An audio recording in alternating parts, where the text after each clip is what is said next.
So I'd like to call this meeting to order at 6:18. And we've done a little bit of a check-in to make sure everything's okay. The first thing we need to do is approve the minutes from the last meeting. Does anyone have any? Well, first of all, yeah, let's approve minutes and then after any agenda amendments. But any changes to the March 16th minutes? Yes, no? No, for me. No. So this is Gordon. I'll make the motion to approve the minutes. Okay, how do we do a vote? We just a voice vote?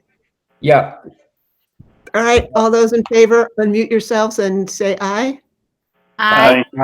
All those opposed, mute yourself and say no. I'm just kidding. All those stay unmuted and say no.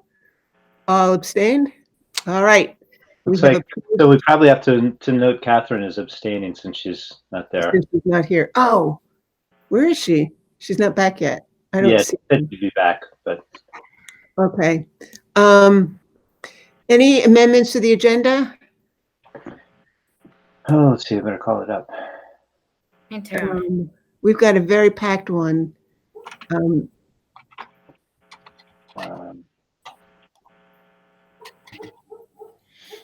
Shoot, I had everything open on my computer before, but I went and closed it all. Same here. To be honest, though, I think there's, from my perspective, there's plenty on the agenda, and I don't have anything else to add. We may want to do a small little sort of update on negotiations at the very end, and we can go into executive session to do that. All right. All right. Any public comment? I don't see any public on, but I'm seeing none. I'm going to move on. Adam, do you want to give the State of the Union?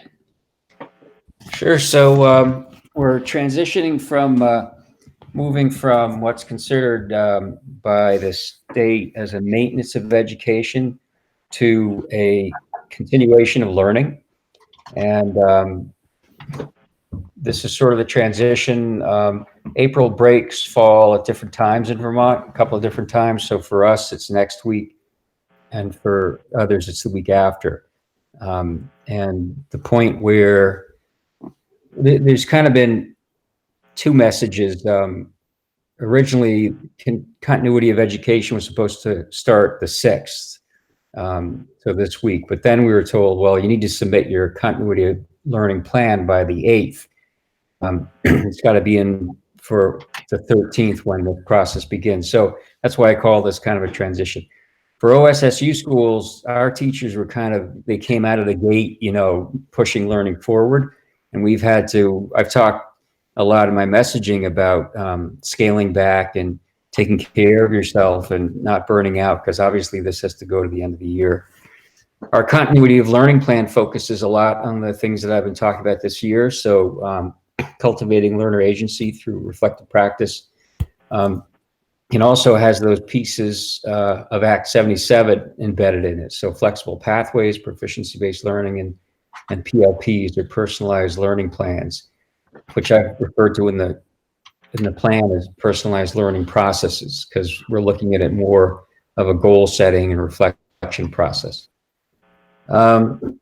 We've been delivering meals on a weekly basis, originally every day, and now we've scaled back to every other day. So Monday, Wednesday, Friday, 2 meals on Monday, Wednesday, and 1 on Friday, lunches and breakfasts.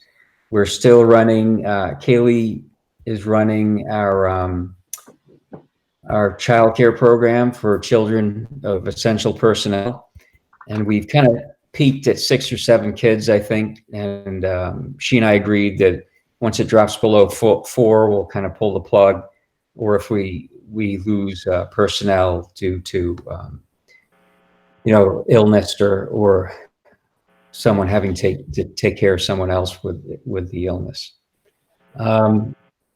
What else? So, given what I've heard, and Heather and Amy and Dave and I have talked about this, we hear things from other SUs and other states And there are some instances where schools really haven't done anything. It's just been touching base with kids on a daily basis and leaving it at that, kind of waiting for the state to catch up. But you've got some really progressive folks in Vermont, and I think the agency's been releasing a lot of guidance, so we definitely have direction.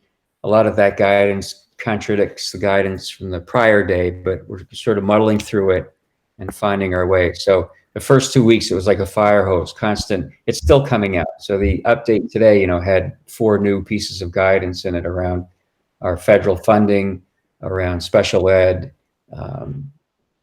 homelessness. So the whole model has shifted, and often, a decision by the governor or by the commissioner will have a huge impact just based on what we're dealing with. So they'll hear it back from us in the field, and they'll have to modify something for the next day. So we're still in that transition phase.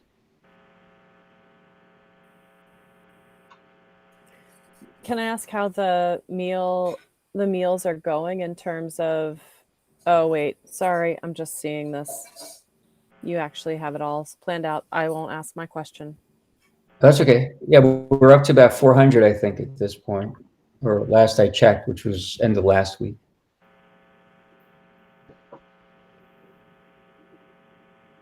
Has there been any, is there any concern about, have you heard anything, I guess, or has anybody heard anything from families who are either not able to access this or are having trouble? I don't know if you guys are working in concert with the pantry at all, or how I'm wondering as a whole in a community wide how we're doing in terms of food security and things like that.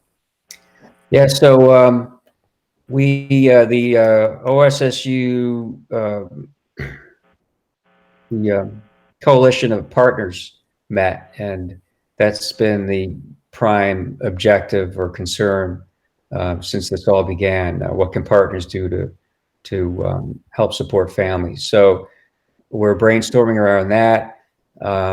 Food Pantry and some other places have offered to help. Jasper Hill Farm, I think one day we delivered some of their goat milk, maybe some cheese. But we're able to access federal funds for summer meals. So at this point, we can feed anyone 18 or younger, both meals. So there's a lot of guidance coming out too around using funds for more flexibly than we have been able to in the past, mostly federal dollars. But it sounds like people are doing okay. We've been working on internet connectivity. That's become a statewide issue. I'm seeing a lot of buzz about that on the internet. Early on, Dave sent out a survey, and it ended up, revealing that most people had connectivity, but the range of that is pretty wide. So, some people might be in a house with 4 people, and the 2 adults, the parents are working, and the 2 kids are learning, and everyone's online, and the bandwidth isn't great enough. I think the biggest problem is that what Dave's been referring to as the last mile. So those people where internet, they don't even have the option of purchasing. So I've been in touch with the director of the Vermont Superintendents Association about that. And like I said, there's a lot of movement. Actually, there's a story on VPR tonight, and we were cited on that. But I think this is kind of an impetus for getting connectivity to that last mile. I'm surveying the principals this week, and I spoke to Craig Wilson and Justine Guthrie this morning, and it sounds like most principals were out of the gate with 2 weeks worth of packets. And now we're transitioning from those packets into more of this online learning. And each of them really only identified one family each that didn't have connectivity, maybe another who has spotty connectivity, but it's looking pretty good so far. I did get a few comments back after I sent out the message about attendance. I think parents were concerned that they would have to be checking in, but they're working, and I assured them, no, it's the teacher, the student connecting via phone if you don't have internet, or email. So.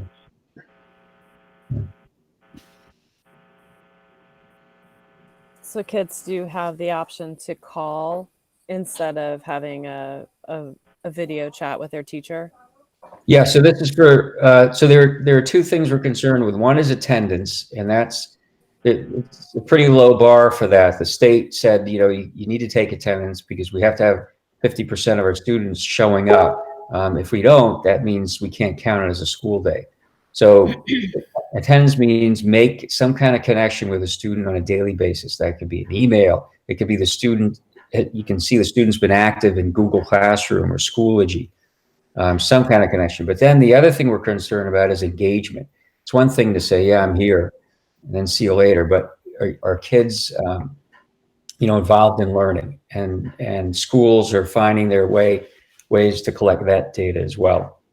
And each school is doing it in a slightly different fashion. But that's something we're very concerned about. Is there going to be any required formal assessment process done at the end of the school year? I was just talking with, what kind of, like final exams for a high schooler, you mean? Or any way of sort of indicating what this period, what their Yeah. proficiencies are. And Yep. So that's the next piece, and that's part of our continuity of learning plan. Justine and Craig and I were talking about that this morning too, assessment being sort of that next piece. We want to move kids toward a project-based, personalized model like we were doing before this all started. But even in that model, in a conventional sense, what does assessment look like? It's one thing to say, sure, you can target your math proficiency by measuring out your backyard for a garden or whatever. But when do we assess what the students learned, and what does that assessment look like? So these are questions I think that we're going to be getting into. And what I'm telling teachers is, we have this plan, but you're not expected to suddenly give up all you've been doing and adopt everything in the plan. That would be impossible. This is sort of a vision of where we're going, and you need to find your own entry point into that. Or maybe the school decides as a collective, well, we're going to start doing this piece. So I think that's very important. Yeah.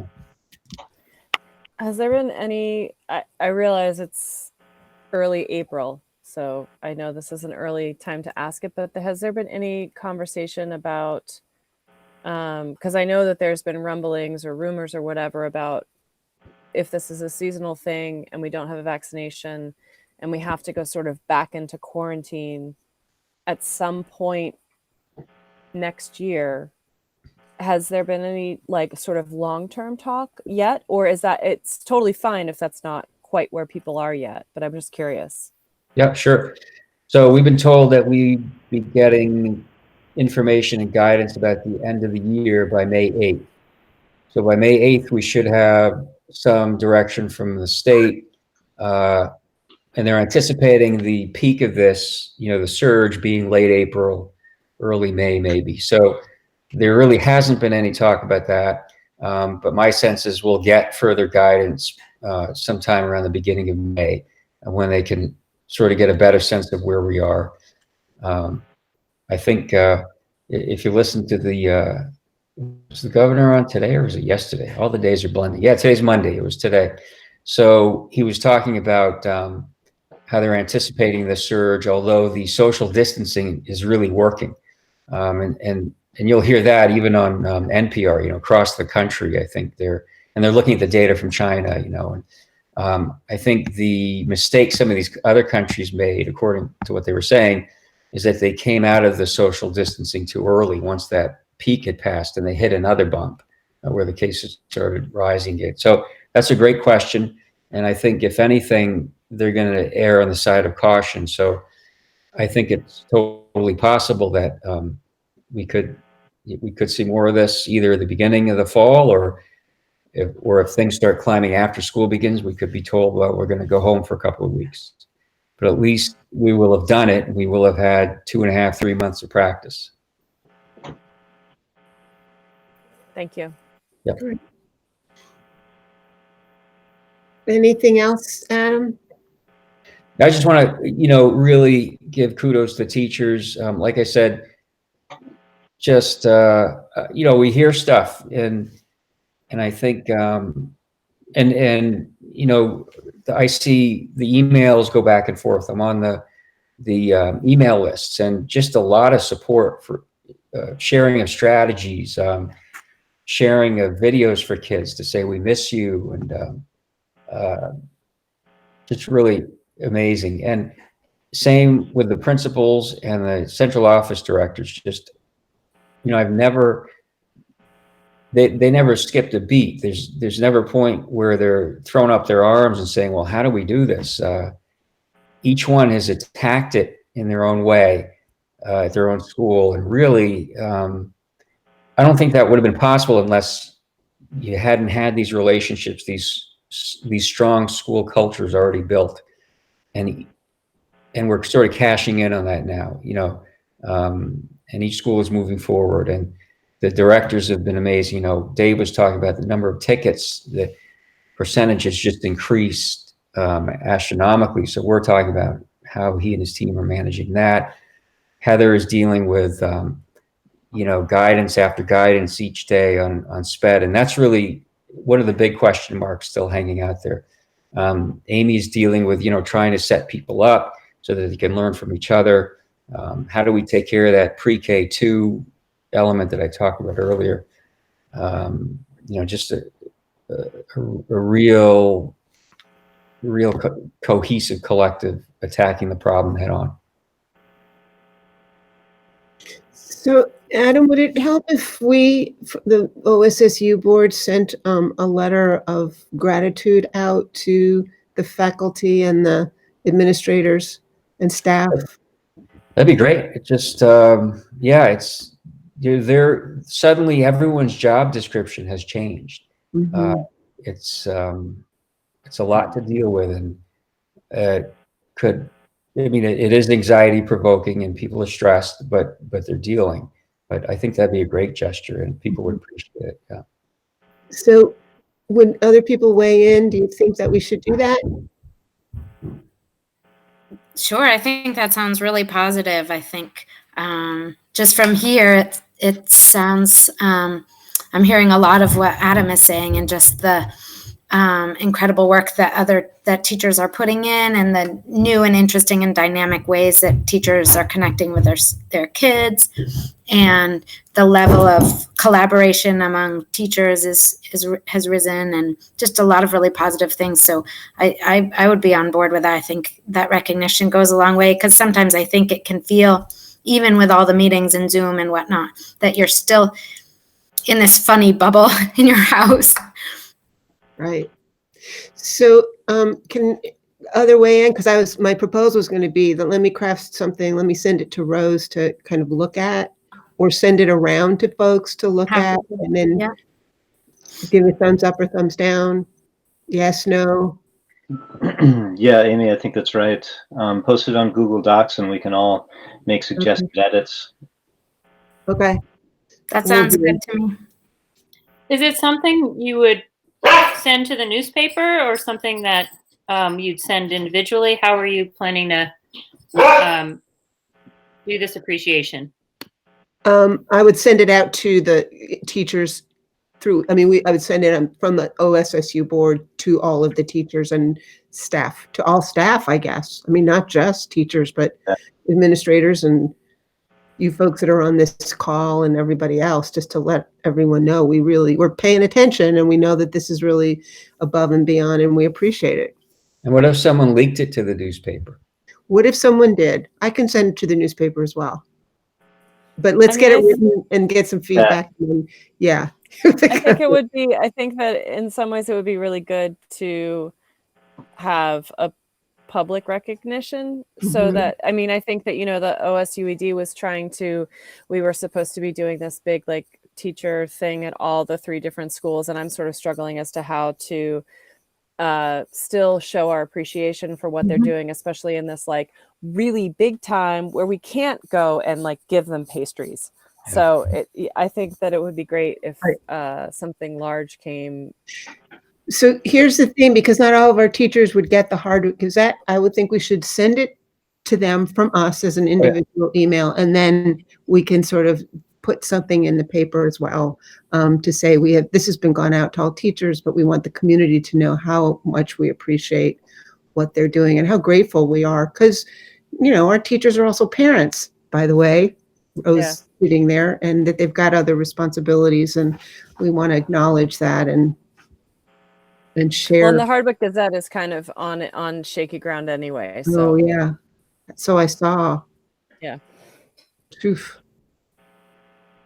Okie dokie. Shall we move on? Any more questions for Adam? I was just going to say about the Gazette, it would be really interesting to have some high school students do some maybe guest editorials where they could report from the front lines of what it's been like for them to transition to being online learners. And I don't know which high school classes have journalism courses. I'm not that familiar with the curriculum, but I think that would be really interesting. Hazen does. I know, does Craftsbury? I'm not sure. Okay. Cool. One other item, Adam, I was curious how the GoGuardian implementation is going. Mentioned a huge increase in tickets, and you're kind of configuring things. Yeah, we haven't implemented that yet. Dave, are you still there? I'm still here.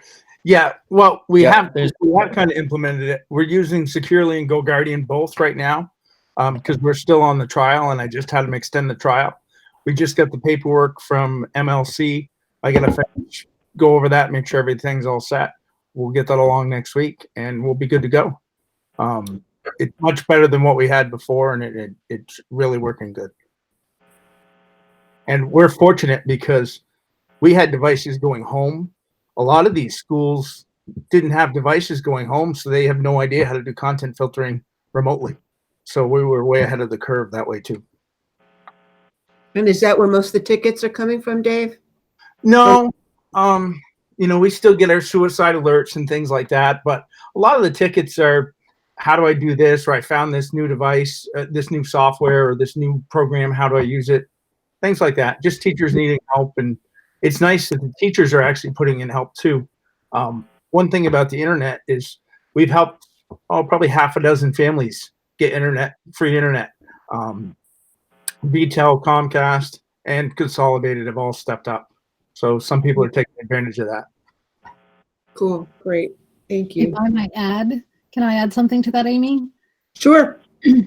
We're also, Dave Martin and I are working with some teacher leaders because there's some common threads of some of the questionings that are coming through the tickets. And so we're going to be putting together some mini workshops for teachers on like Schoology or a platform called Seesaw for the elementary students, or just Google Classrooms. So we're going to be offering those workshops right after the vacation week for anyone, and hopefully that'll eliminate some of the tickets that are coming in around specific platforms. Cool, great, thanks, Amy. Mm-hmm.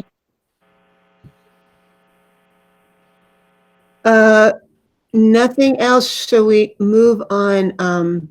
So we are going to talk about the continuous improvement plan, developmental designs, and project aware. And I just want to say before I turn it over, Amy, are you talking about the continuous improvement plan? I will be. Okay, before you start that, I just wanted to say I've spent more than a few hours this afternoon reading all of the materials in the board folder, and thank you, COVID-19, for giving me time to do that. But I wanted to say how impressed I am by the kind of amount of work that's been done, considering all of the sort of shifts and transitions, a new superintendent, and Amy, you're in a new position and had to learn that. And we've got these two grants, the Aware Grant and the Equity Grant. And I think a whole lot of work was placed on you. And I think that these documents really illustrate just how hard you all been working. So I want to say thank you very, very, very, very much.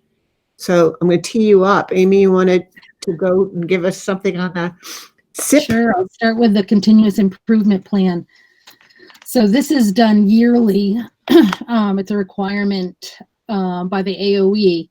And typically we would include a comprehensive needs assessment, which for me coming into this new position, I felt like we were in ongoing comprehensive needs assessment the whole year, which is really a beautiful thing, quite honestly, because then you're not waiting until just February, March to kind of pull your resources and figure out what's working and what's not working. So this document has been ongoing since I came into my position this year, and with the development of the equity leadership team and the MTSS team and the leadership team and all these other parts and pieces, the mentoring committees that I formed, the coalition, the Community Partners Coalition, and then just the general school visits that I go to on a bi-weekly basis. What I felt this document needs to be, it's a little different than ones in the past. So if you've read OSSU SIPs in the past, they have tended to be a bunch of general data and then maybe a couple change ideas.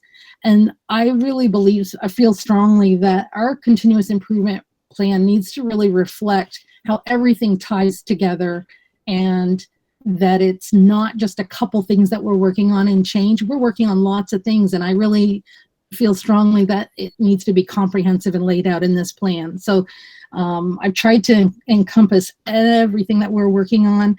I read through it again today because I've been working on this for several weeks now, and I even picked up on a few things I think that maybe it's a little light on. So I was really looking for some feedback from you folks on what makes sense, what doesn't make sense, what are we missing, any feedback that you can give me before I submit this. The process is that I would submit the OSSU continuous improvement, and I have a data tool that I have to complete as well that goes with it. And once that gets approval, then each school has to submit their individual school continuous improvement, and it needs to align with the OSSU plan.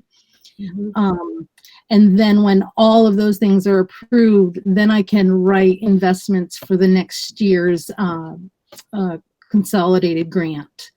So it's kind of the next few months, a lot of my work will really be focusing on what are we doing, where are our needs, where are our strengths, and what do I need to build into this consolidated grant for next year. So that's kind of the process. One thing that you probably noticed as you read through it is that the data is very light in this report. And that in part is a couple of things. For one, SBAC data at the state level hasn't been disaggregated yet. So that means that there's no way for me to look at it collectively for OSSU right now in different categories, which we typically would break that down. So I'm hoping that the data manager and I can go in and try to figure that out on our own, because I have a feeling the state's not going to focus on that right away. Also, we had our field review back in November. I think you'll remember. They sent us a report. There were some things in that Adam and I felt we really needed to address with them before we would allow it to be finalized, and we haven't gotten a finalized report back from that yet. So we are waiting on some data, which makes it really hard. I'm thankful that I went through an ongoing process, because I think I had a lot of anecdotal data, but not a lot of hard data to support some of these things. And then the other piece is that, in writing this, it came at a time when we were in transition for a data manager, and that also has posed some problems. So I'm hoping to get you some hard data in the next month or so that will really support this. And then I will update my data tool as soon as I get the hard data. I just wanted to be really clear about that. It wasn't because I didn't make an effort to get it. It's just really hard to get it right now. The AOE is a little backed up on that. But really what I was hoping for today was just any feedback or questions that you might have regarding this. I don't know if people all had a chance to look through it.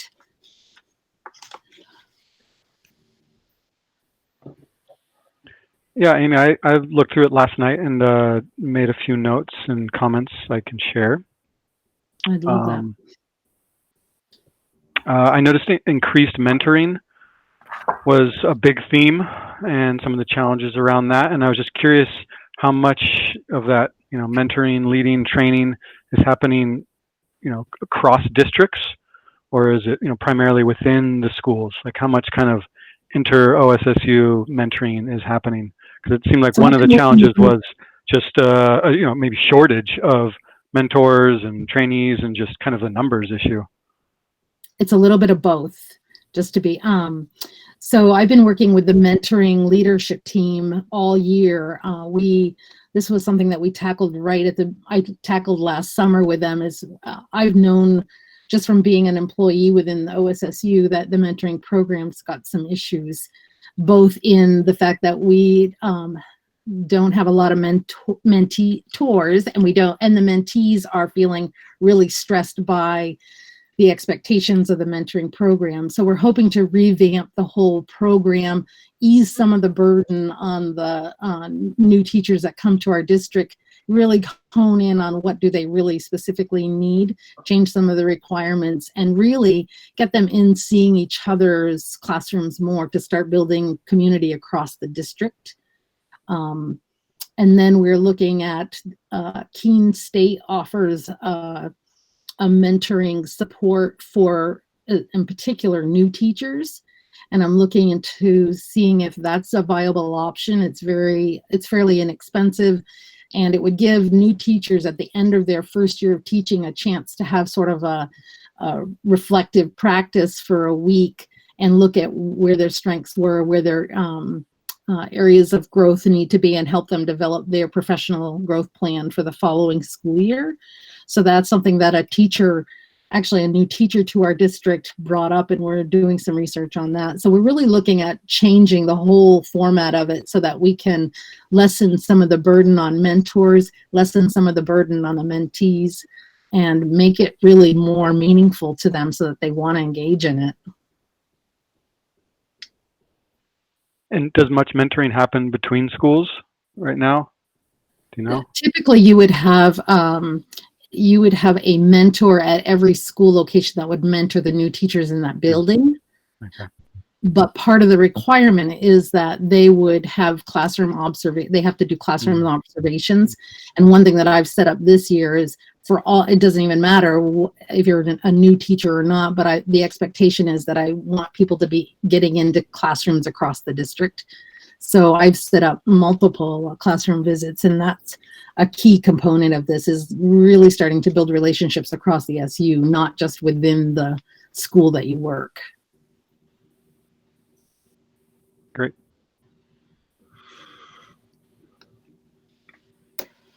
I had another one. I don't want to hog the time, so don't let me do that, everyone. There were a few references also to maybe an increased use of consultants, which is an interesting idea. Me being one, I probably like that idea, but I was just curious how much, not an education consultant, I'm not. But I was just curious, how much do we utilize consultants now for some of these kind of longer term, planning exercises you were talking about? Is that something we do at all, or is that, what do we do now with consultants? Primarily, we have literacy consultants. So we hire experts in the field to come and work with schools specifically or teachers specifically, depending on what the need is. So it's really school by school driven right now. One of the things that we're really looking at is at the elementary level in particular, what are best practices in in the elementary in particular, K2, around literacy, and seeing how to bring in consultants to work with those. But we're also looking at developing our own internal capacity for teacher leaders to do some coaching, because we've got some great teachers in our system, and those teachers could be consultants, if you will, or coaches to other staff members. So Amy, to piggyback on what Casey's asked about, what I didn't see was sort of the relationship also between the equity work and the AWARE grant and the whole mental health stuff. And would we think about doing consultants around equity issues as well as mental health issues with kids? Actually, and that's interesting that you bring that up, Amy, because when I was rereading it today, I was feeling like it was really light around the equity pieces of it. Mm-hmm. And I think you're right on that. So I will make sure that I address the equity work and the relationship with Project Aware as well. I think it's light on that. And it also would be helpful for those of us who have a phobia of acronyms to think about sort of fleshing out what we see as the ideal MTSS system, because you mentioned sort of improving it, but it doesn't really say to do what, like how would it look different than it does now? What would be some of the changes that would have to be made to have it go from what it is now to what we want it to be? I found that was a little general, and I wanted to know more. And maybe that's not where it doesn't need to be in the improvement plan, but it would be, I think, something that we could measure if we knew what it is we wanted it to look like, and to see. That makes sense. If you look at goal 2 in this continuous improvement, it is around MTSS. Mm-hmm. So I've taken each of the components of MTSS, and that's our MTSS leadership team, which consists of many teachers and all the principals. We've really been focusing on these primary areas. Mm-hmm. And so anything that we had kind of fleshed out as need in those MTSS meetings, I've incorporated in these change ideas, Mm-hmm. this section. Right. The MTSS field guide is something that's driving us on that, and I can share that with you all. It's a huge read, by the way, so I don't know if you want it or not, but that's really the Bible, the guiding document for our work. Adam, is there anything more on that you want to add to that? Not sure. I'm trying to unmute myself. Yeah, I think I'm just reading through your plan, and you've got a lot of those MTSS components in there. A comprehensive assessment system, the data. So things are sprinkled throughout that are part of that larger multi-tiered systems of supports. It's just not sort of expressly tied to it. But a lot of the things she has in there do align with it. So I guess for me, maybe this is just my need. It says to continue to grow and develop MTSS framework. If there was a little more information about a framework that was, are we thinking that obviously each school will have a different framework, but are there components that every MTSS? Yeah, so there's a specified framework, and you have to remember your audience too. So the audience of this application is the Agency of Education, who knows all about MTSS.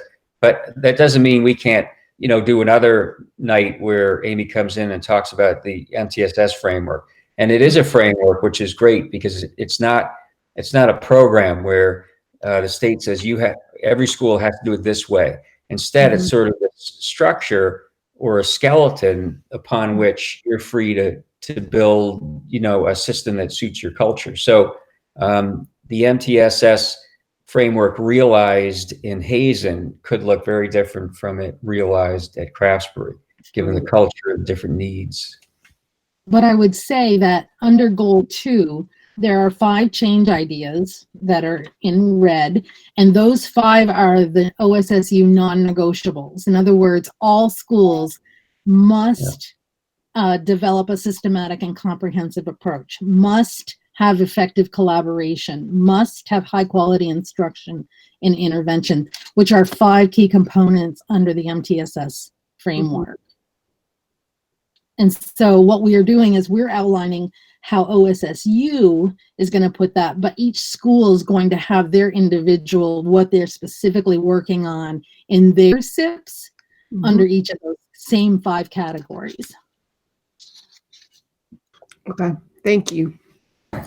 I was just thinking about the idea of time, and I know that we had discussed at our last in-person meeting, I can't remember when it was, but our last in-person meeting, it must have been January or maybe February, the idea that teachers need more time to collaborate and more time to meet with individual students. And I think right now, kind of amazingly, teachers are having the time to touch base individually with kids.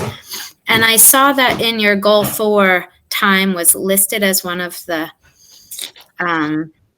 objectives, but I didn't know, is that it said time in the school year, and I didn't know if we're talking about time in the school day for teachers to meet with kids. I just wondered if we could get more specific on that.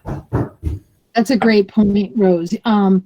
Primarily in this plan, I would say the time is specific to teacher collaboration. So PLC is happening, more time for teachers to connect with each other, but it doesn't reference a lot of time with teachers connecting with students. So let me go back and think about how I could pull that part in. I think that would be great. I think both are valuable. I think that would be great too. Thank you. Yeah.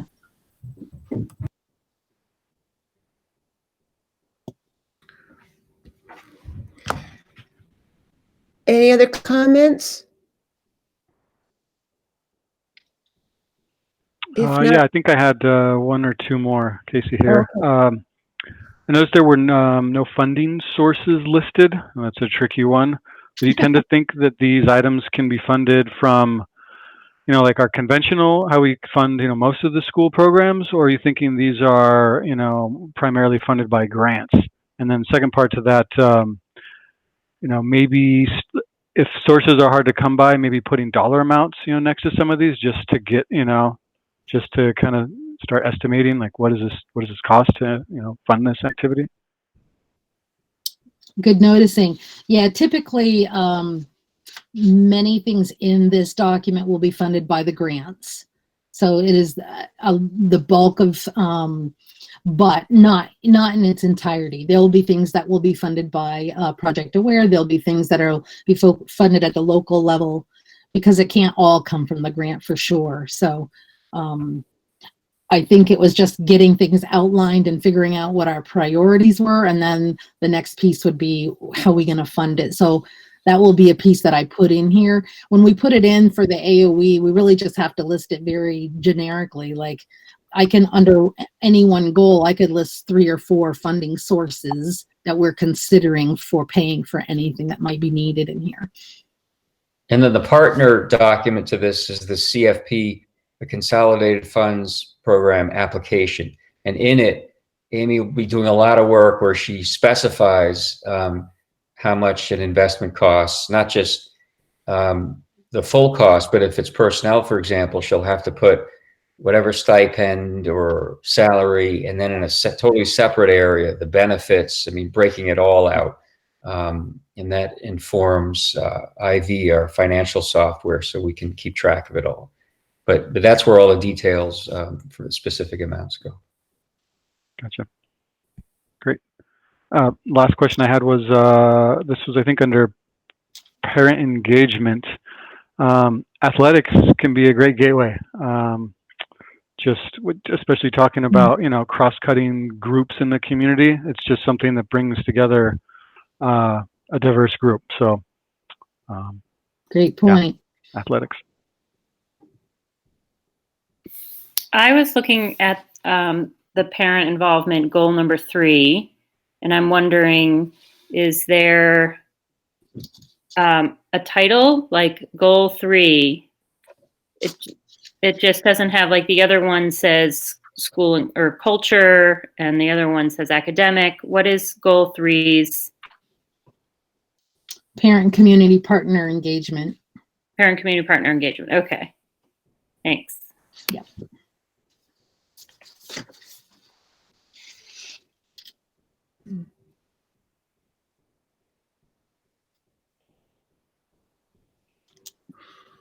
This feedback's been helpful. Thank you very much. Well, thank you. Any other questions, comments? Cool. Thank you for your work on it. Thank you. Yeah. Appreciate it. All right. The next,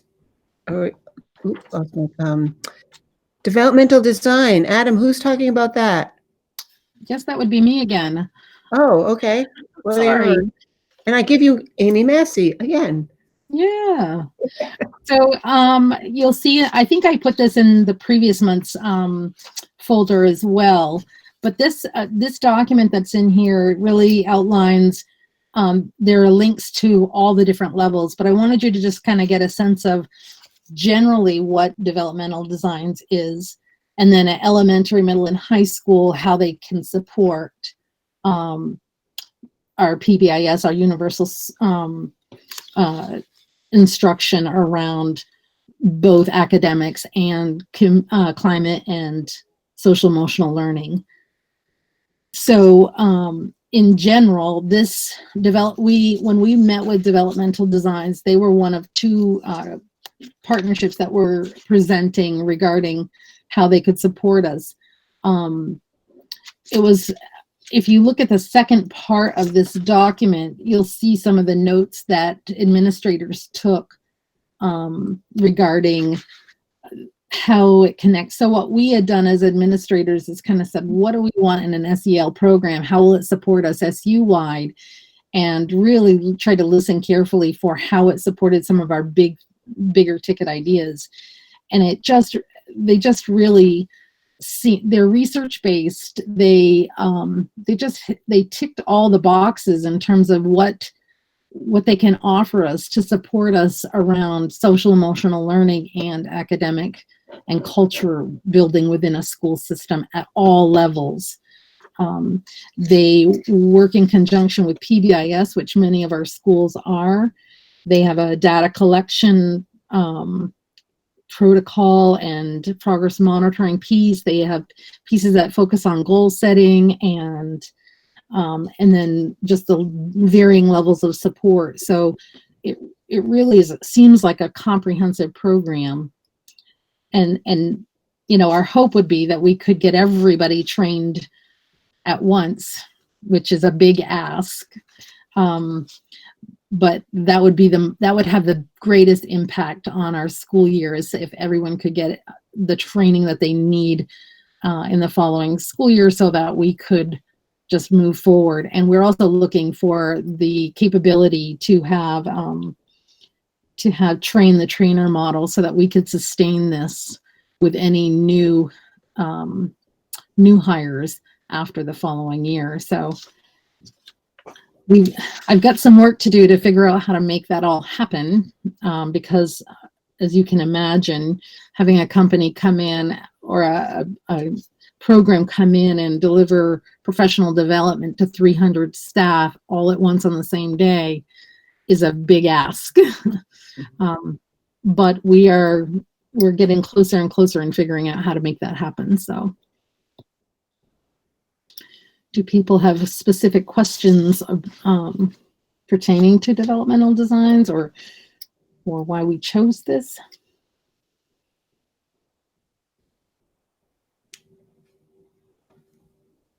So developmental design is the name of a company or is the name of an approach or what?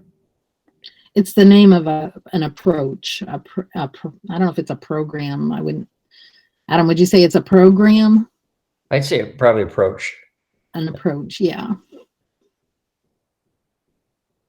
And is there a particular company that provides the training on this approach? And they are called what? I think it's called Origins, or is the name of their sort of company.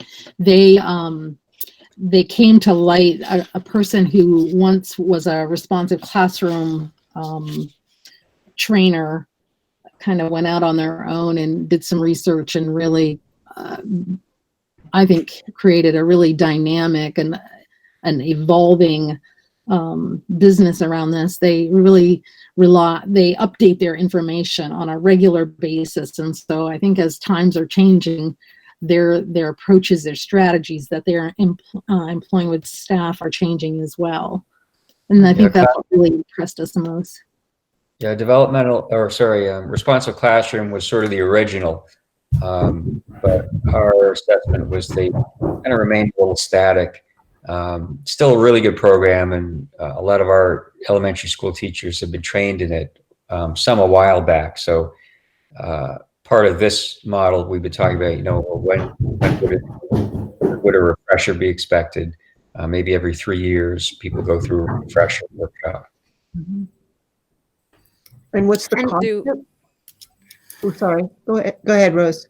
I was just wondering, do we have teachers who are already trained in it, or who have already been to these conferences or been to these sessions, or have studied it as part of their master's programs, or Yeah, perhaps- the Hazen middle school team. Yeah. The Hayes, say So- again, Adam? Oh, the Hazen middle school team was trained in it over the last summer. Yeah. But in terms of Great. like I thought it had a reference to PBIS in it. I mean, is this something that we feel like has been working for the most part, or is this a brand new? I mean, responsive classroom is something I've heard before, which if this is sort of an offshoot of it, I'm just curious to know if we feel specifically for when children misbehave, we help children find pathways to self-control. Do we feel like that's been effective in what we've been doing thus far when children get up to the the middle school and high school level? Do we feel like what they've been getting in the elementary school is actually helping them in their learning the self-control? So part of the issue is there's been a disconnect. For the most part, elementary school teachers are good about teaching these protocols and these practices, but there's suddenly a drop off in middle school where the middle school teachers really don't know what the elementary school teachers have been working on, and that's not their fault. It's just the siloed model that we have. But one of the things that attracted us to this approach was that it's pre-K through 12. So getting everyone trained in it ensures that there's a scaffolded model, and kids are, teachers are emphasizing this through the grade levels, and kids are still focusing on it in middle and high school. I think it will also, this program better complements the PBIS approach, and it will actually maybe strengthen the PBIS systems that schools have in place already, because it relies heavily on that universal level instruction. So all kids are expected to have universal instruction, which is the same as PBIS, but it's really, I think it's so much a critical part of what developmental designs, strategies, and approaches bring, is that we focus on it and we keep revisiting that. We do the reteaching. We have the layer, the teaching, the tiers of instruction and supports, and it builds off from a lot of the same premises of PBIS. But I think PBIS maybe is a little has kind of faded away a bit in some of the schools. So I'm hoping that this will kind of bring that back and kind of bolster both programs at the same time.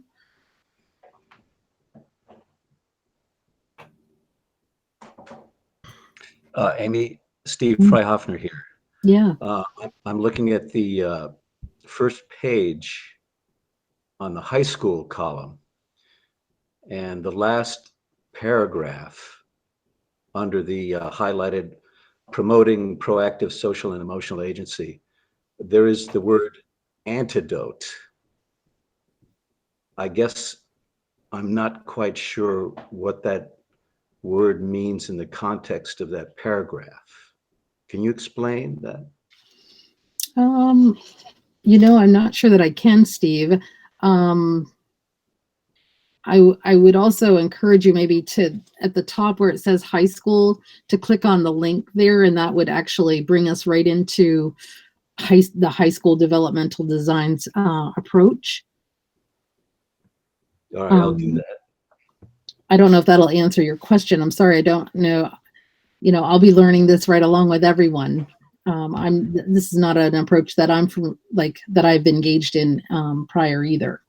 So, All right, I just want to explain the reason I'm asking is because Yeah. the sentence reads what it does in the highlighted part. Yep. Promoting proactive social and emotional agency for all high school students as a necessary antidote for future achievements of their goals. Do we really want an antidote for hmm. that accomplishment? I don't think so. Probably used. Maybe you mean antecedent. Hmm. So I don't know who wrote this, but I think maybe the choice of words there could make a difference. Yeah. I did not write it. I took it right from the high school page, so I can go back on and try to find that. Okay, if you do look at that, maybe antecedent would be more Yeah. appropriate.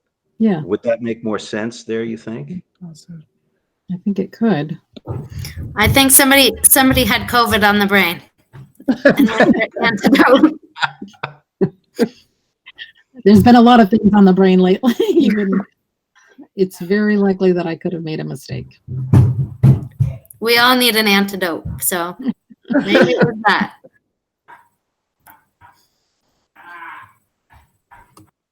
Well, I used the word ingredient, but that's only because I'm sitting in my kitchen.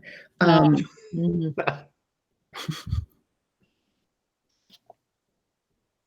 So I'm going to ask my question. How much does a training course cost? I can't believe I'm asking the money question, but So, it's actually in the scope of things. I think it's going to average out to be about $900 per teacher for a year's worth of training and coaching. right. Or not just teacher, I'm sorry, staff member, because we're looking at getting support staff also trained in this.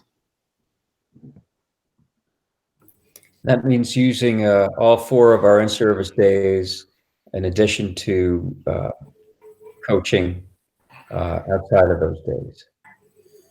And is it the kind of thing where some people could get trained and then those people train other people, or does every single person attend the original training?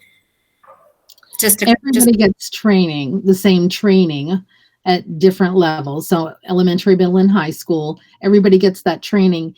And then as they're doing, so they also come in and do some observations of people, implementation of it. And right in that first visit, they're hoping to identify staff that would make good candidates for train the trainer coaches for future coaching. And they want to identify those right away. And then those individuals, if willing, would get a little more in-depth training so that they could know how to train the trainer. Yep. They felt strongly that it wasn't just us choosing who those teacher leaders would be, though. They really wanted to put their expert eyes on it and look for key components that they look for. And I think that's a really wise model that together we collaborate to figure out who are our best people to be moving this forward. I just had one more question. Do we know other local schools that have already implemented developmental design? And could we have, I mean, not right now, but could we at some point have visits where our teachers got to see this in action in a local school? That's a great question.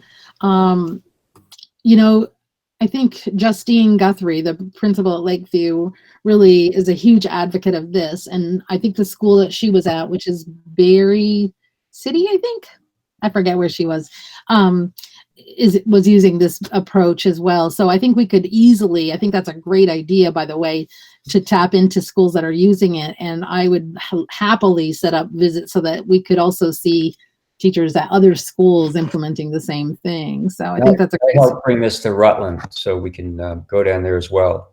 There are a number of schools in the Rutland area. I've already talked to folks about visiting them. Great.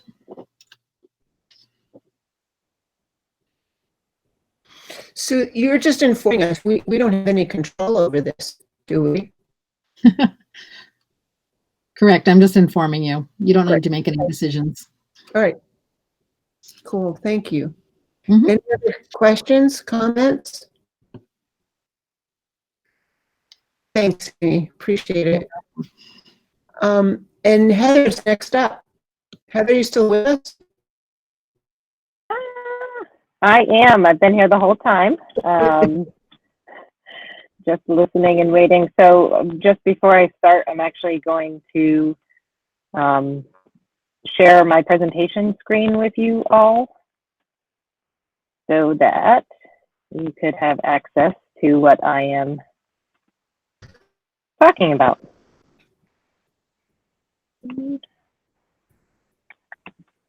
Okay. Hold on, trying to move it over a little bit.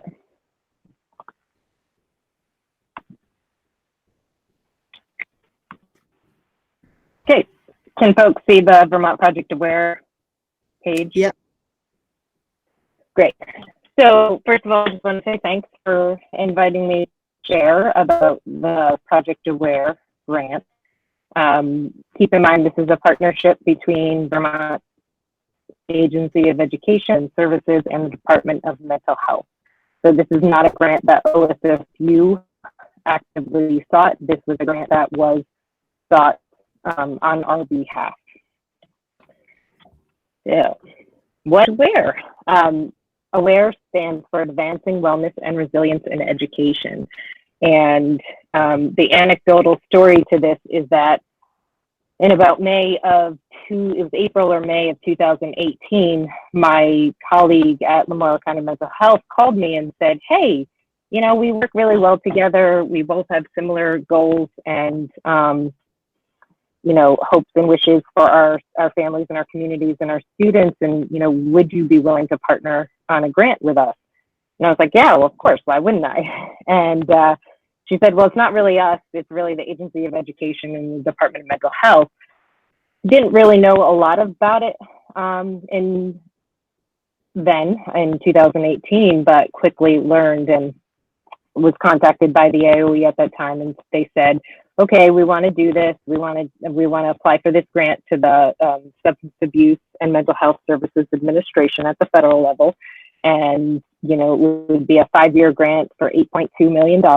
And it would be for 3 SUs in the state of Vermont, OSSU being one of them, Rutland County being the second, and the third was Addison-Rutland County. So they applied for it. The grant was awarded in September of 2018 to the AOE. But as all things grants and federal, it took a while to sort of get things going. So we had a couple of meetings. The AOE was trying to understand what it was really all about. I was on medical leave last year during this time, and there wasn't much happening anyway from the state level. I mean, they were doing things at the state level, but there wasn't much need for us as SUs to be involved yet. So we really didn't start to come back together until spring of 2019 around this grant. So why? We always have to think about why. What is the purpose? Why did Vermont want to apply for this grant? What the things that they noticed at the state level is that younger students are struggling with emotional distress, behavior outbursts. We see that in our schools as well. That older students have anxiety and depression and relationships, and all of this impacts students' ability and readiness to learn. We noticed, again, state level was noticing this, but we certainly can speak from our perspective in OSSU that families are stressed. And there's a wide variety of variance in their involvement with school and mental health services.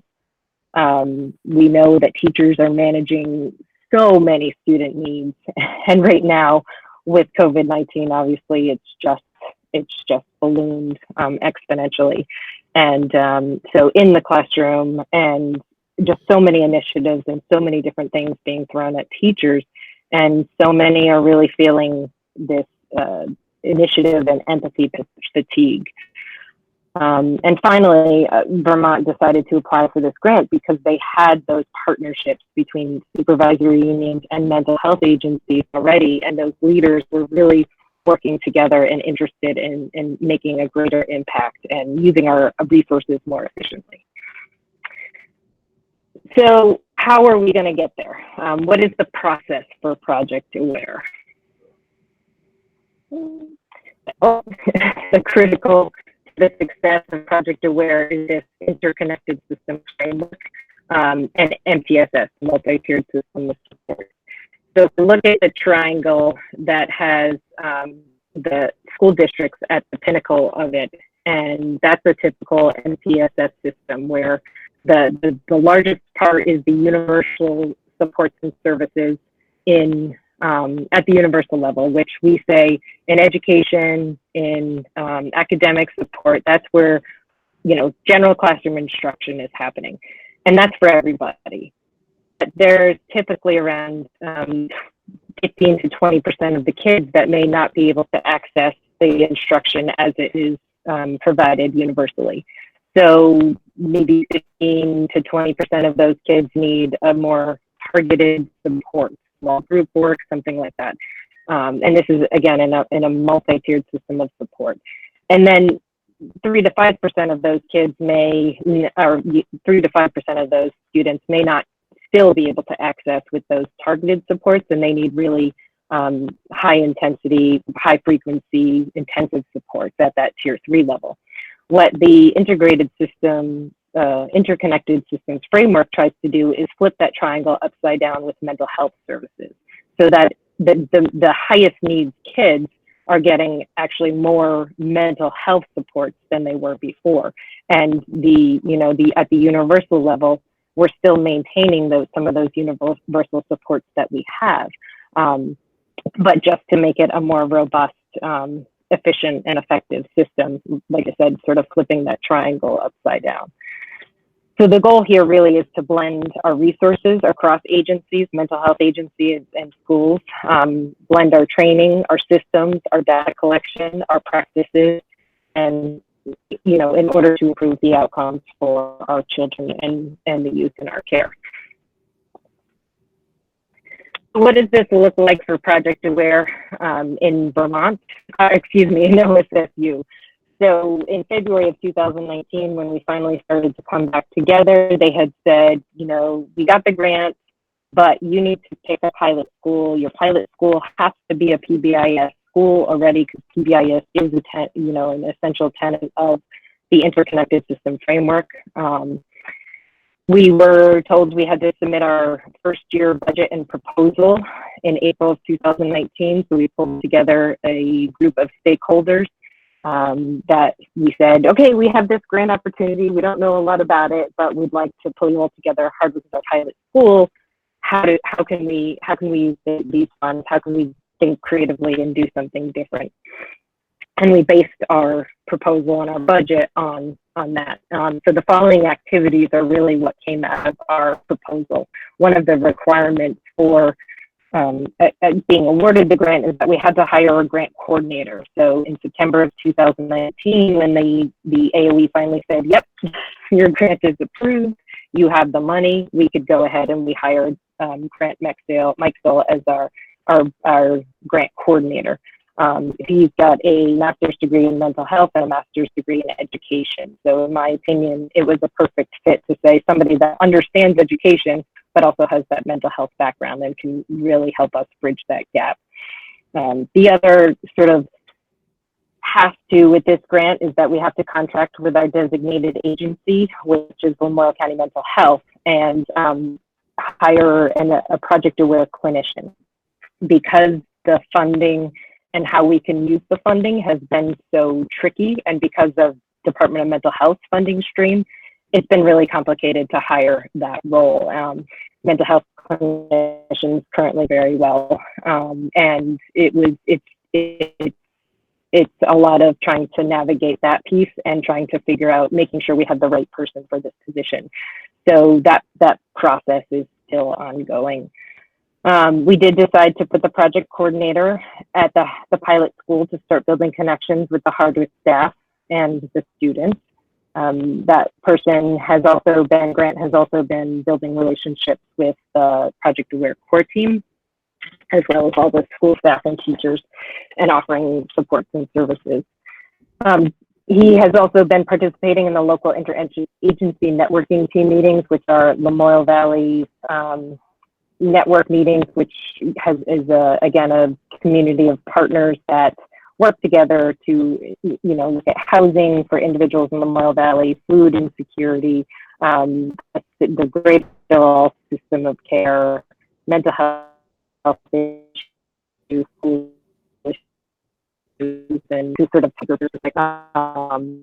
issues across Lamoille Valley, and building that network.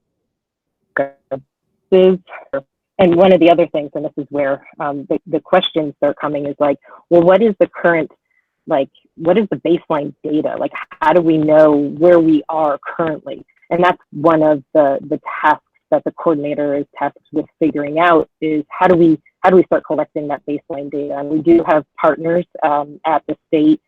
The state, we don't get that whole $82 million. We only get a fraction of that, split between the three SUs, because the state has enlisted vendors to actually do some of that data collection with us and for.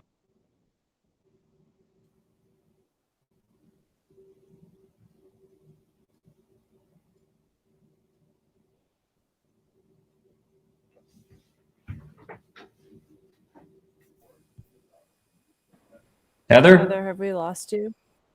I think we may have lost you. Would it help if we all took our videos off, Adam? That's a good question. We could try.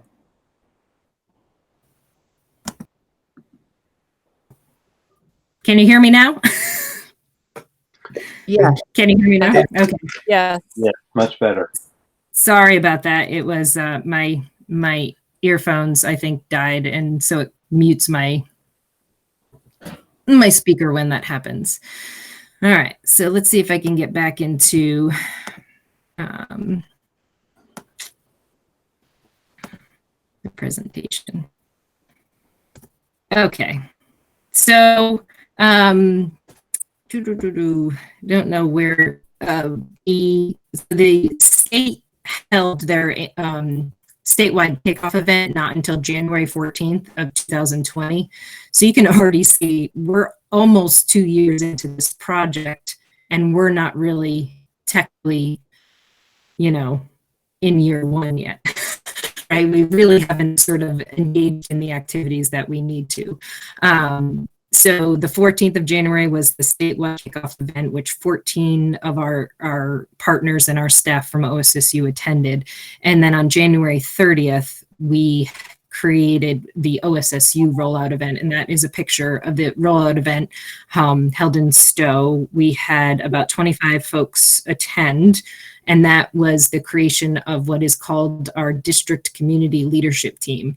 And their responsibilities, and I'll talk about it more in the next slide,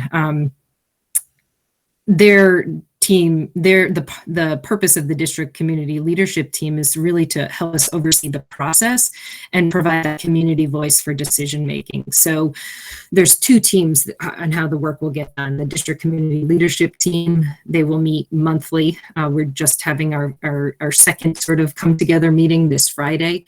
And then the core team, who's was meeting on a weekly basis since February, to sort of spearhead the work and work through these exploration and installation phases of this project.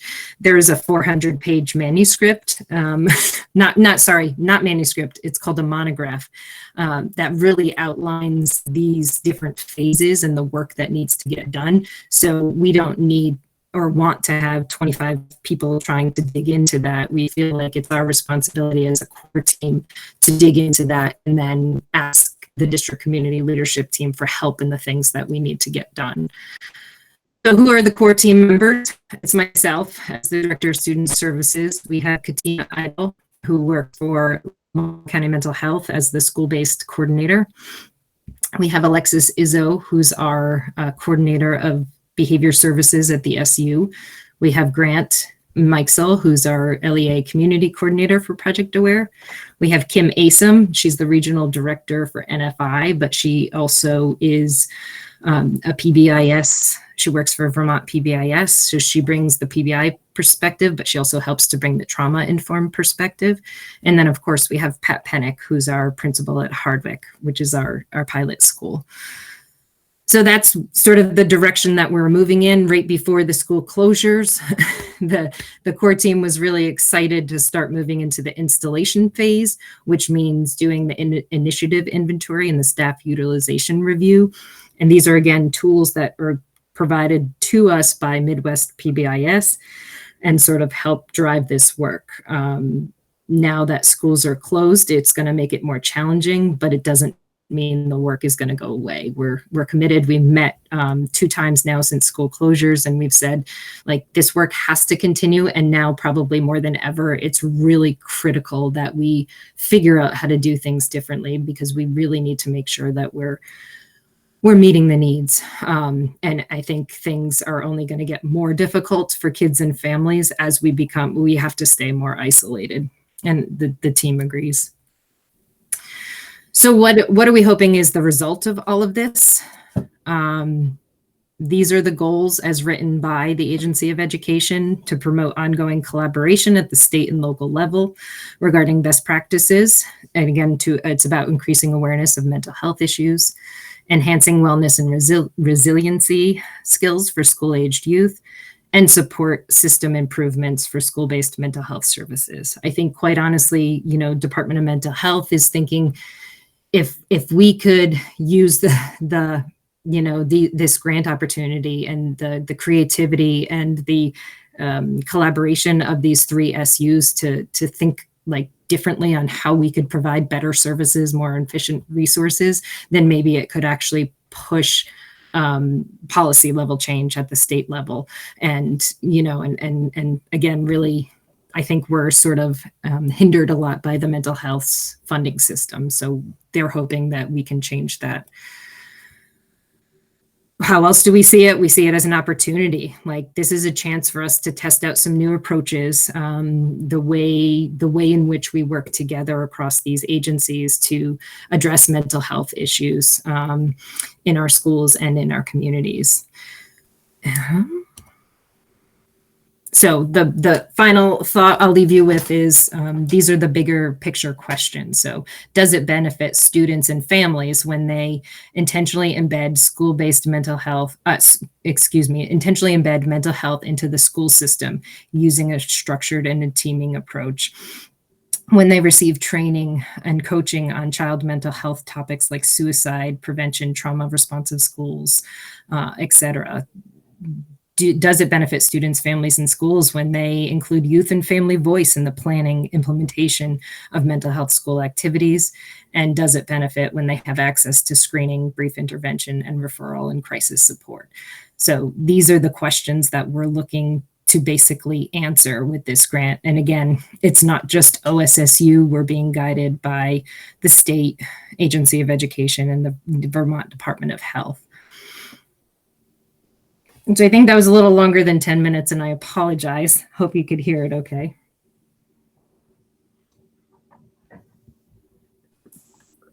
Cool. Anybody have any questions?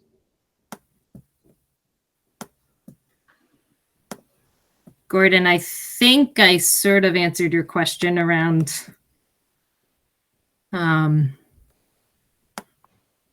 Yeah, Heather, you touched on the topic of baselining the data and looking at how we're measuring things, and so I think that's I don't need to talk further about it. Okay. Great. I just want to make sure you felt like it was answered. Yeah. Just digesting the presentation and so what I'm taking away from all of this is that we're the experiment. We're one of 3 SUs that is the experiment, and the idea is that we can improve overall delivery of necessary mental health services, or improve the health of our communities overall, and the mental health of our communities, and better allocate the resources that we spend on mental health overall if we have close coordination between the school system and the mental health system, and try and make sure that we're allocating, that the mental health system is doing the heavy lifting for individuals when they need it. That's the inverted triangle, and the school system is consciously supporting the mental health, sort of basic needs, lightweight mental health needs throughout the entire community. Right. And is there a phase in this whole project? Like right now, you're baselining and collecting data, if I understand correctly. And then I would assume that there will be a phase wherein you essentially implement this, the model that's depicted in these triangles. You will implement it, I guess, at Hardwick Elementary. Yeah. So the basic idea is to we are going through these inventories and these tools and collecting this baseline data to, the plan is to submit our year 2 proposal and budget. We have anecdotal data, and in conversations with the Hardwick staff, what we are learning is that, what would be really has to have a teacher, a social emotional learning teacher, that could support not only teachers, be a sort of a coach to the classroom teachers around things like developmental designs and PBIS, because it's so much going on. But furthermore, they could be a support for students and do some of that explicit instruction in social emotional, higher intensity skills, self-regulation, zones of regulation, things like that.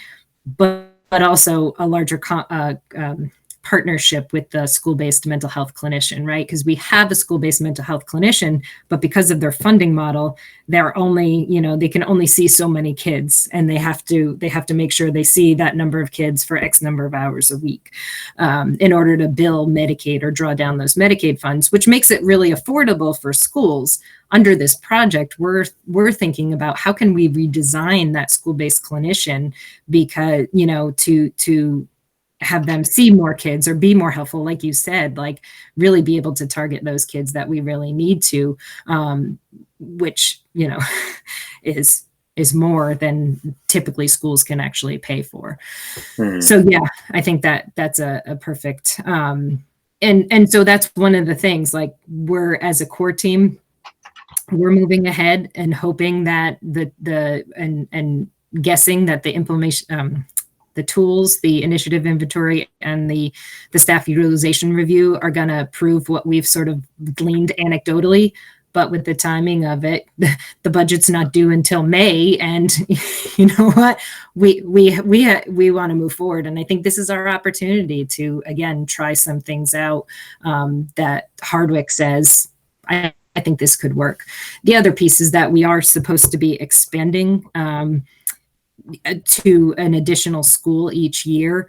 What I've originally they said, no, you can't focus on Hardwick and Lakeview and Woodbury because they're 3 separate schools, but I've gotten them to approve us focusing on OSSU as a district next year. So the work can be replicated to the best of our ability, with Hardwick still being our pilot school, but with Woodbury and Lakeview as well. So I'm really excited about that. Cool. That's really great. Thanks for doing that. Yeah, it just made sense to me, and I don't think they realized. I said they just recently merged. They are one school district. We should be able to focus on all 3 communities. So yeah, I was really excited that they finally approved that. That's good. So this is a 5-year program, and we're coming to the end of year 1. Yeah, it's actually really sad because we're in like, technically from the AOE standards, they're coming to the end of year 2, right? Like September 2020 will be the end of their second year. Yet our grant is supposed to be awarded fiscal year.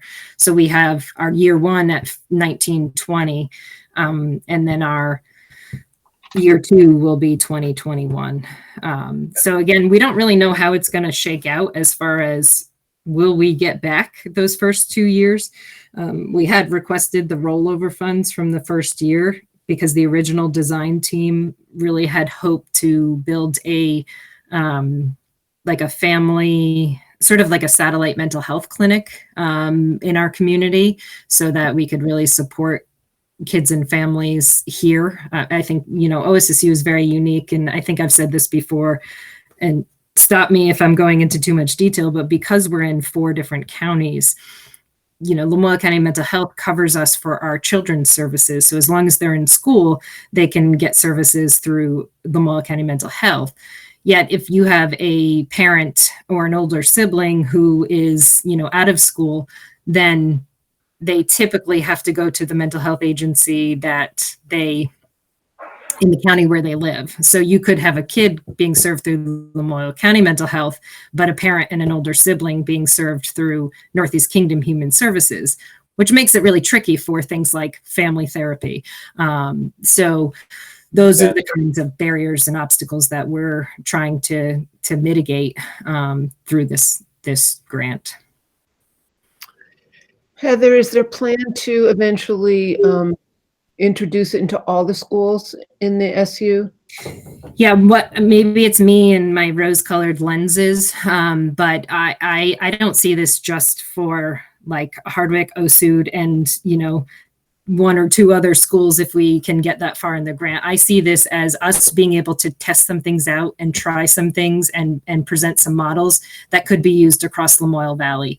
I have a really close partnership with Lamoille North and Lamoille South, and my messaging to them has consistently been like, just because I'm the recipient of this grant doesn't mean I don't want to take back what we're doing in order to help you in your systems. And we do share so many kids anyway. So yeah, my hope is that, I guess it's always going to have to be individualized to the uniqueness of each school. But if we could create some sort of basic model that helps to change the funding system and can make things more efficient and better for our communities, I say that's a win-win for everybody in Lamoille Valley. And you know what? Maybe in the state, I mean, I think the state is certainly hopeful that we will really try some new things that you know, just can make some positive change. I guess I don't want to change, you know, the entire world yet. I was just thinking about if it does well in the OSSU model, will it get to Wolcott, Craftsbury, and Hazen?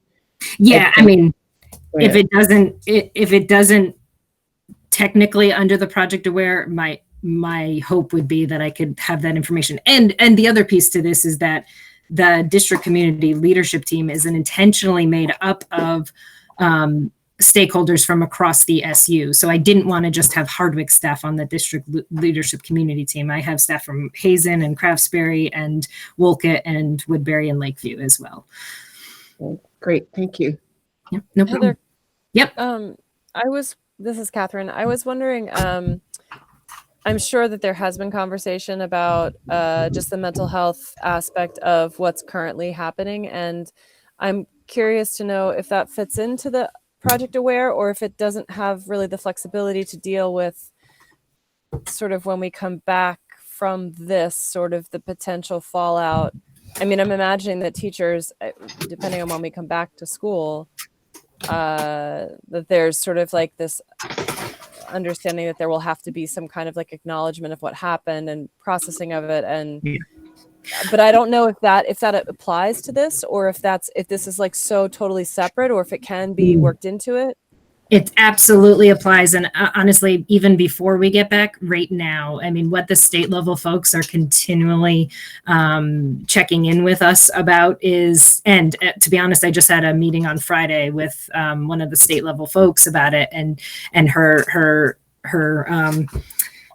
sort of message to me was, tell us what you need. How can we use this grant to be helpful to you and your school systems right now? Because obviously we can't do exactly what the grant, said it was what we should be doing, but we can provide that level of support now to the best of our ability and be useful however you want.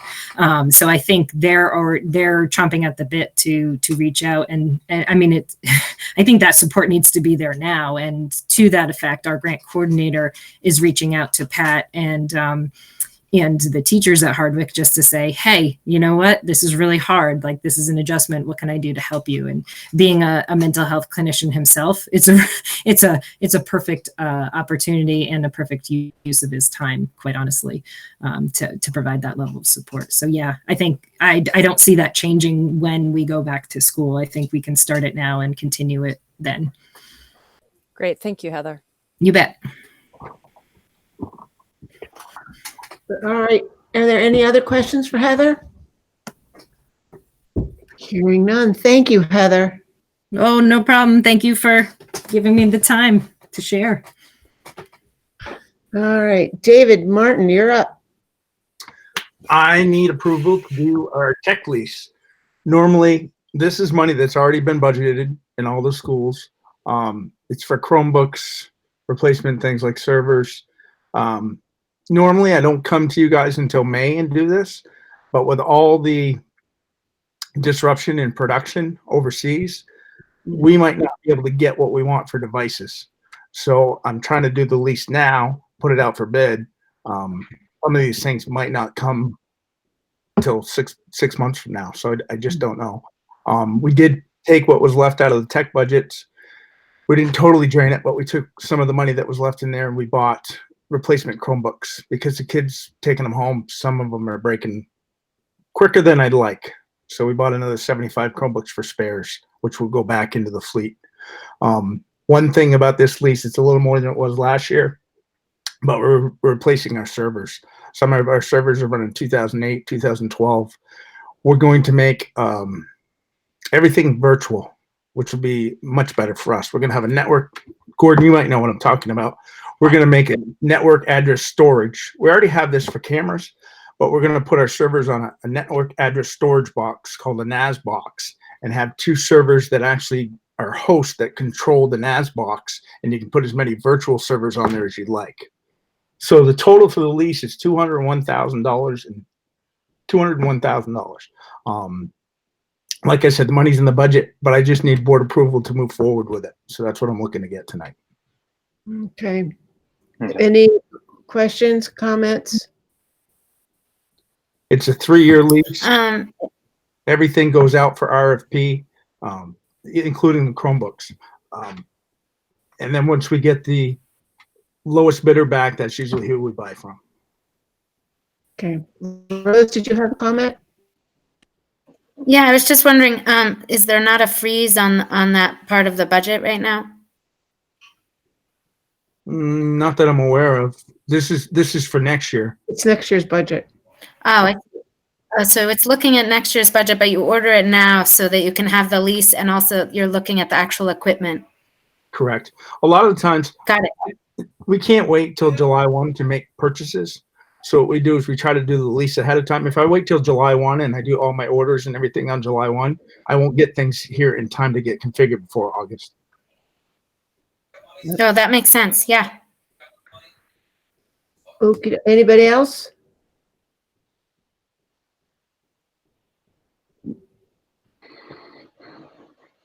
All right. Are we ready to, does someone want to make a motion that we approve this lease? So moved. I'll make that motion. Oh, We've got a delay. I'll second it. Okay. Everybody unmute yourselves, please. And all those in favor of approving the lease indicate by saying aye. Aye. Aye. All those opposed? Aye.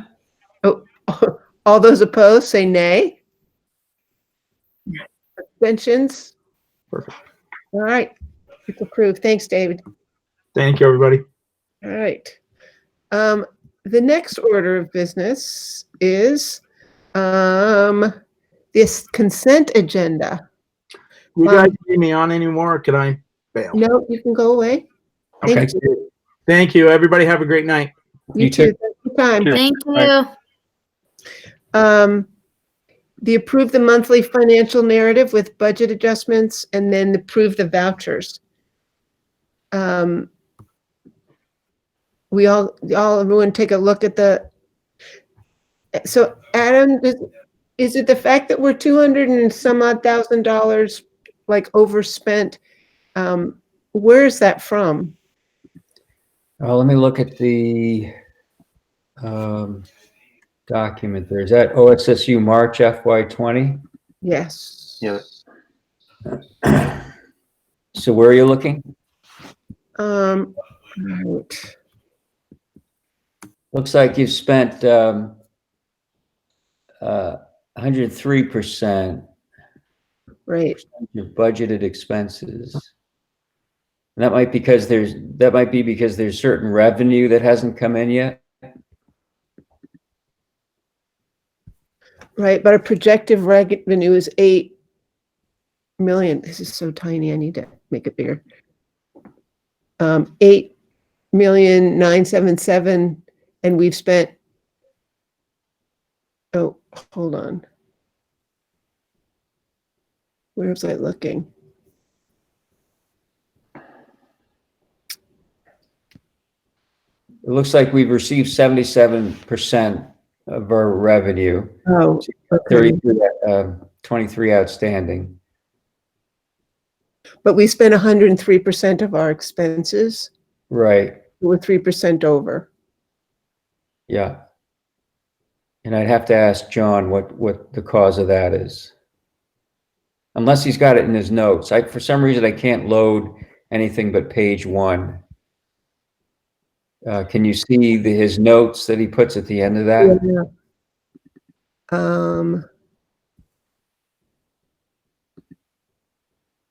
I'm having trouble loading it also. So it says that our net expenses is 9.271, 9,271,598, with a deficit of 294,457.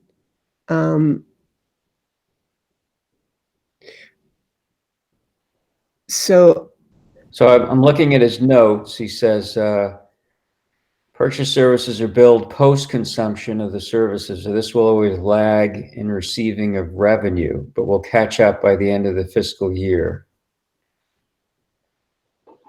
Oh, salaries for professional staff are higher than budget. This is due to significant staff turnover year over year, and the staff that was secured for this fiscal year is more seasoned than was budgeted. right, it looks like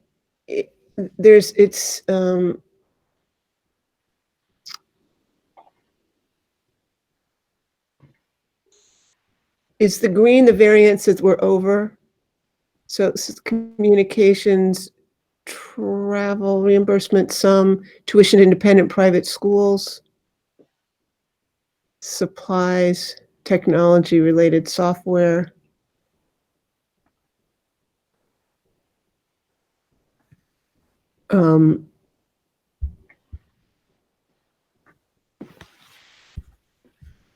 Their salary is 41,000 in salary. So if you look at professional staff, we're 244,000 in the hole, and that was what he was saying about a more experienced staff. So that's a big chunk right there. Also, it looks like health insurance. Adam, where are you seeing this? Is this on the second page? I'm on, let's see, 1,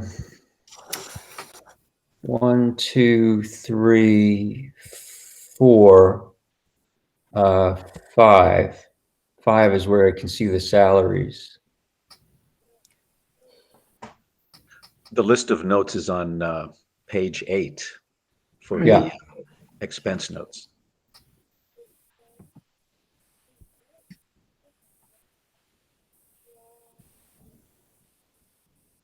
Yeah, tuition is high. Let's see, expense note 8. student needs changed, and where we budgeted for our out-of-district placements in-state ended up being out-of-state to meet the needs of the students. Mm-hmm.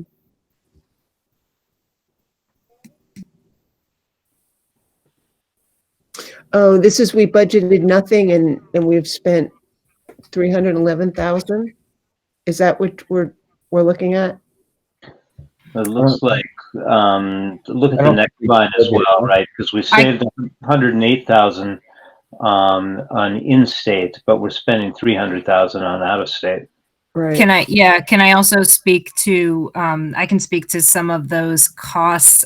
A lot of times, more often than you would think anyway, the state has sent students to out-of-state placements, which we're not paying for. And then we get a notice about maybe a month before saying, oh, by the way, this student is ready to come back. And you're the LEA, so you now have to pay for an appropriate educational setting. Lots of times it's not the public high school that's the appropriate educational setting, or the public, elementary school or whatever. Lots of times it's a private independent school that is the most appropriate setting. So that's, again, a cost that we don't necessarily know of when we're budgeting a year in advance. We don't know when these kids are going to be ready or when they're going to go to these out-of-state placements. So Heather, what input did we have in placing that student? None, you're saying? Well, there's some cases where we do have ultimate place for those out of district placements, because we're saying we've tried everything we can, and sometimes in state we've tried everything we can, but there are needs that are far greater than we can handle. 99% of the time that goes through the coordinated services plan and the LIT process, which takes us out of having to pay for that. But sometimes it's not about the mental health issues. It's really about what the student needs and what we don't have to offer in Vermont. So it's hard to say, but there are times where we don't have control over where those kids will land when they come back and what we're going to be responsible for, what placements. Okay.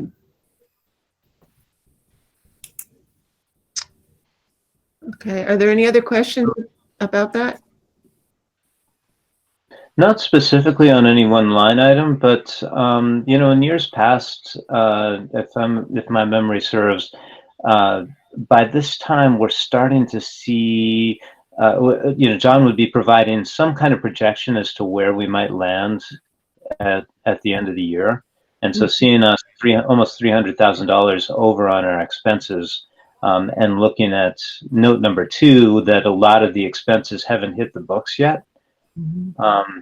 I wonder if we have a perspective on how, are we likely to come in at 103% of expenditure, or do we know enough to tell? I can certainly ask him. And I'm just sort of wondering, obviously, most of the expenses are still happening during this COVID-19, but there are some expenses that just aren't are there any expenses that aren't happening because of the current circumstances?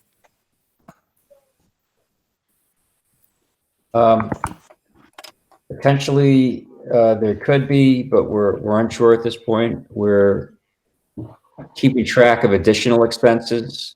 And I think I mentioned earlier that the state has access to federal dollars that'll enable us to spend a little more flexibly than we otherwise might. And then there are additional dollars that are hopefully going to be added to the education fund and help offset statewide expenses for next year. And there's some that makes sense. Thanks.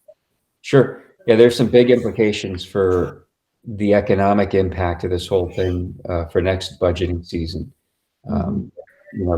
Vary from tax rates all the way down to expenses at the school level. Yeah, that makes sense. Hard to figure it right at the moment. Yeah, but I'll ask John about his projection. In terms of the expenses at the school level, how are we, I mean, I'm imagining that all of the teachers and their contract are all still getting paid. So how does that affect paras and janitors and food service workers and all of the other people that are not necessarily like teacher staff with that contract? Yeah, no, that's a great question. So early on, and I think Governor Scott's first directive, he mentioned that, or he directed that all school staff would continue to get paid. And we've since been directed by the state to draft a procedure for that. So to basically document that we are paying, and we're very, very much interested in paying staff. We have a lot of support staff who are really anxious about, logging their 7 hours per day. We've been telling them, this is flipped everything on its head. Don't expect that you'll be working 7 solid hours a day. And Heather and Amy and Tess Martin worked really hard in coming up with a plan, a menu of options, including the meal delivery, the childcare, but also services directly in support of students, both individuals and groups of students. So after the break, and we had a smaller version of this menu to last us these 2 weeks, but now we've created a bigger one, and they'll be choosing things and documenting their time. We want to make sure that if the state audits us, that we have evidence that this is what these people have been doing. They've been earning their salaries. So we're definitely very much interested in continuing to pay our staff, and they're continuing to work. A lot of great volunteer work too. People going above and beyond. And so have we been looking like in terms of the fact that the buildings are basically shuttered, and I'm assuming that means that we are not necessarily spending as much. I realize that people are the highest expense, and I have absolutely no problem with that, and I would love for the money to mostly go toward them, but I'm assuming that there's some money that is not being spent in terms of the buildings and the electricity and the water. What I don't know all the details, but that kind of thing. Yeah, fuel oil, and I think all of that'll sort of play out at the end of the year. We'll have a better idea, but you're right. So the buildings aren't being utilized. We're saving money on supplies. We're also going to get maintenance staff are going to get a jump start on some of the summer projects. Usually they have this for them, a very tight window during the summer during which to, not only clean the buildings, but take care of a lot of other maintenance issues. So with the buildings empty, some of them are getting a real jump start on that. But you're right, we should see some savings. You're also right, personnel take up the biggest chunk. In any case, everything we're spending pretty much was budgeted for. These salaries certainly were all budgeted for. And like I said, anything that we're spending, there's a special COVID line, number for the budget, and we're keeping track of stuff. We also, all our schools lent out health supplies to local health agencies, and we've kept track of what went out to ensure that we get it back. But there's a lot of blending of boundaries that's going on right now, so that we can help folks get through this sort of in a collective way. Thank you. Field trips, there'd be some savings with field trips. Yeah, the virtual ones cost a lot less money. Yeah.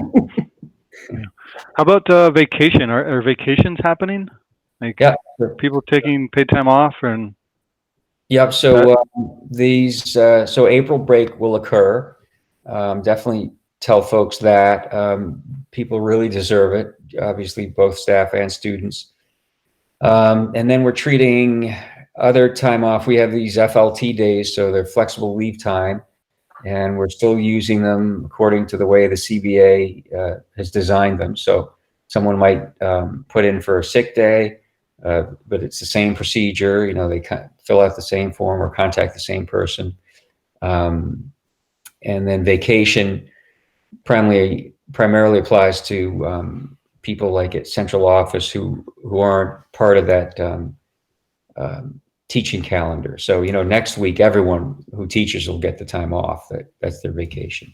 But we have other people putting in for other vacations because they're not part of that teaching timeline.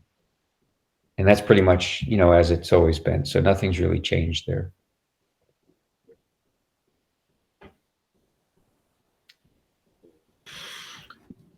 Adam, did you talk about I had to step out for a minute and came back while you were talking about the staffing. Did you mention the paraprofessionals and what's happening with their positions? Are they pretty secure? Yes. So the upshot of that conversation was, yeah, we're paying everyone according to their contract. Everyone's position is secure, and paras and other support staff are documenting their time so that if we're audited by the state, we have evidence that they've been working and they've been serving students.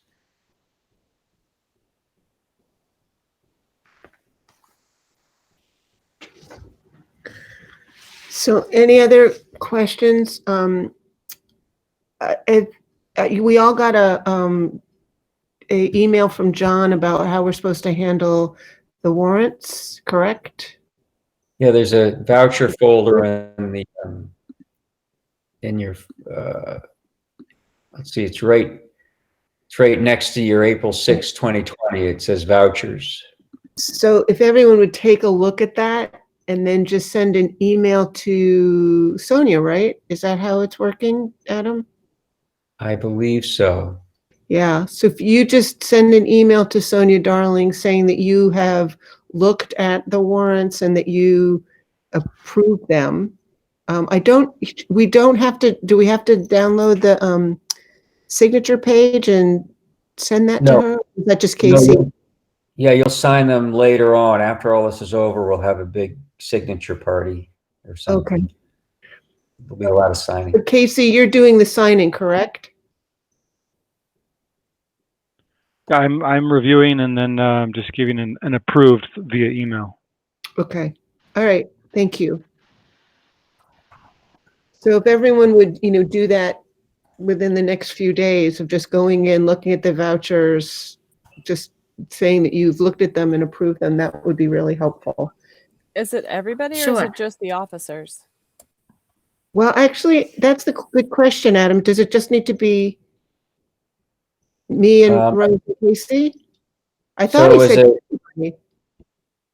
I think as a board, you just approve the consent agenda, and then Casey should probably just forward and say, yeah, we approve the, but what do you normally do? Do you normally? Actually, it's me and Rose and Casey are the only 3 signatures that are required for the OSSU. Yeah. I think it's So in our boards, everyone's going to look at them. Right, so the 3 of you would contact Sonia and say, we approve, yeah. Okay, all right. Rose, you can do that?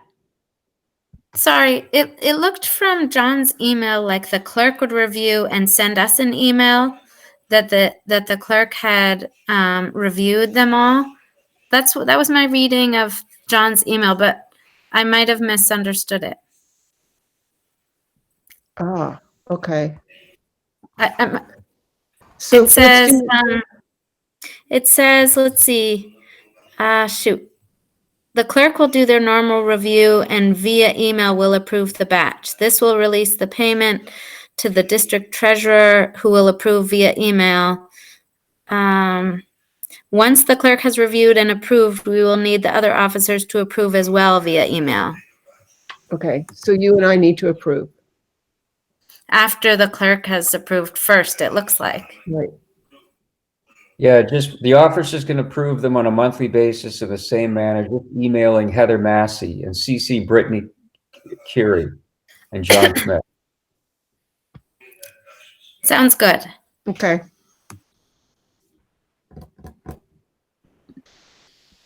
All right, so do I have a motion to approve the consent agenda? I make a motion to approve the consent agenda. All right, is there a second? I'll second that. All right, everybody unmute. And all in favor of approving the agenda indicate by saying aye. Aye. Aye. Right. Aye. All opposed? All abstentions? All right, the consent agenda is passed. Do we have any list of future items for the agenda that you'd like to mention now? The fundraising policy? Okay. That was on last month's, should be in last month's folder. Can we get it in the May folder too? Yep. Okay. I think next month, Catherine and I could do an update on how things are going with brainstorming for the OSSU Elementary District, right? Because we'll have a meeting with Lakeview, a virtual meeting between now and then, and we've had a teacher meeting, so we could report out on that. Perfect. Great. That would be super fun.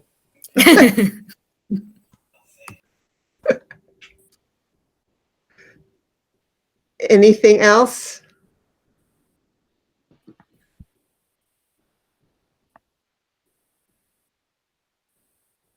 Okie dokie. So I'd like to put us into executive session so we can talk about negotiations, which means, Rose, you probably need to Yeah. go away. Yeah, but I'll excuse myself from that one. I'm going to leave the meeting if that's good. Yep. Thank you. Okay. Thank you. I can go. Bye-bye. Bye. Bye. Hardwick Community Television